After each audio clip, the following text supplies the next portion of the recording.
It was the year 2000. Little baby Sherlock loved playing games with his family. They played Art of Darkness, The Curse of Monkey Island, and the Tomb Raider games, and they had a really good time.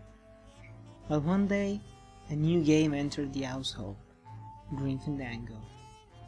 It came out in 1998 and was developed by LucasArts. Baby Sherlock had never seen a game like that. He was too little to fully understand what was going on in the game, but he kept playing it until he discovered a grain baking bug halfway through the game. Little Sherlock was not able to further proceed through the game. The years went by, and Sherlock stopped playing Grim Fandango. He played many more games, but he never forgot Grim Fandango. The desire to actually complete the game, to understand the story, grew day after day, week after week, year after year. Then, in June 2014, an announcement was made. Grim Fandango was going to be remastered for PC, PS4 and PlayStation Vita by Double Fine, creators of Psychonauts, Brutal Legends and other great games. Sherlock was thrilled to play the game, and Double Fine gave him an immense honor to play and review a press copy of the game.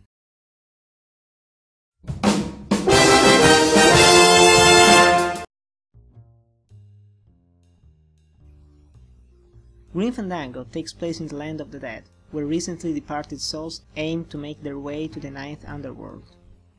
Good deeds in life are rewarded by access to better travel packages to assist in making the journey of the soul, the best of which is the number 9, a train that takes 4 minutes to reach the gate to the ninth underworld. Souls who did not lead a kind life are left to travel through the Land of the Dead on foot, which will take around 4 years. Such souls often lose faith in the existence of the ninth underworld and instead find jobs in the Land of the Dead. The travel agents of the Department of Death act as the Grim Reaper to escort the souls from the mortal world to the Land of the Dead, and then determine which mode of transport the soul has merited. Each year, on the Day of the Dead, these souls are allowed to visit their families in the Land of the Living. Manny Calavera, our protagonist, is a travel agent at the Department of Death. After always getting clients that must take the 4-year journey and being threatened to be fired, he decides to steal the new client of his co-worker Domino Hurley. Said client is Mercedes Colomar, who is apparently a good person who made good deeds in life.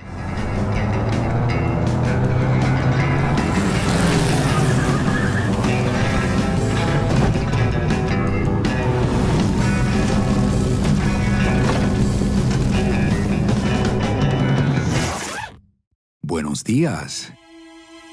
You're not the nurse? No? You're not here to give me my medication? No, but I am here to ease your pain. Guess they couldn't save me, huh? No, but there's still a chance you could save me. However, the computer of the department assigns her the 4-year journey, but Manny believes that she should have taken the number 9, because of the pureness of her heart. So, Manny embarks on a journey trying to save Mercedes, while also unraveling a sinister plot constructed by the Department of Death with an underworld mob boss, Hector the Man. After having fully experienced this game for the first time in my life, I can safely say that this is a masterpiece. And that is not a word that I often use. The story is an homage to the Mexican afterlife and film noir. The story is really well paced, with brilliant writing, great twists and turns, and an authentic noir feel.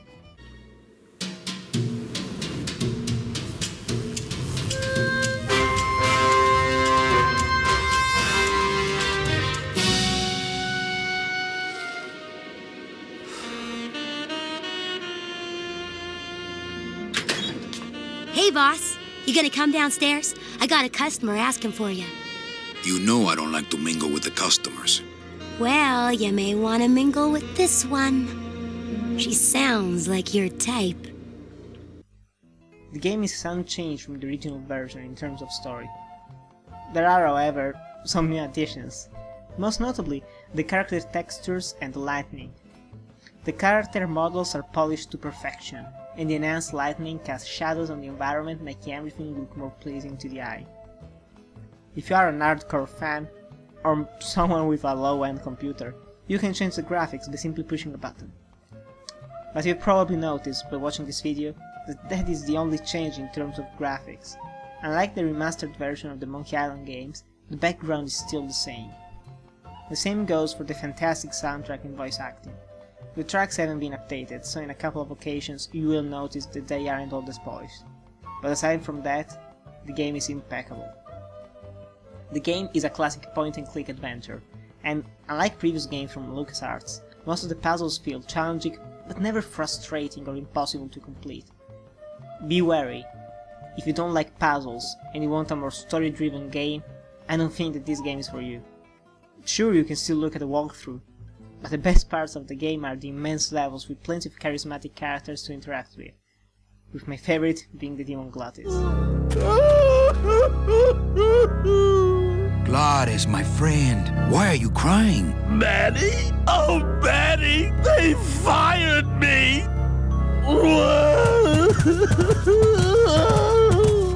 Me too, buddy. You don't understand, Manny. I was created just to do that job. It's the only thing that makes me happy. It's like they reached into my chest and pulled out my heart and threw it into the woods to...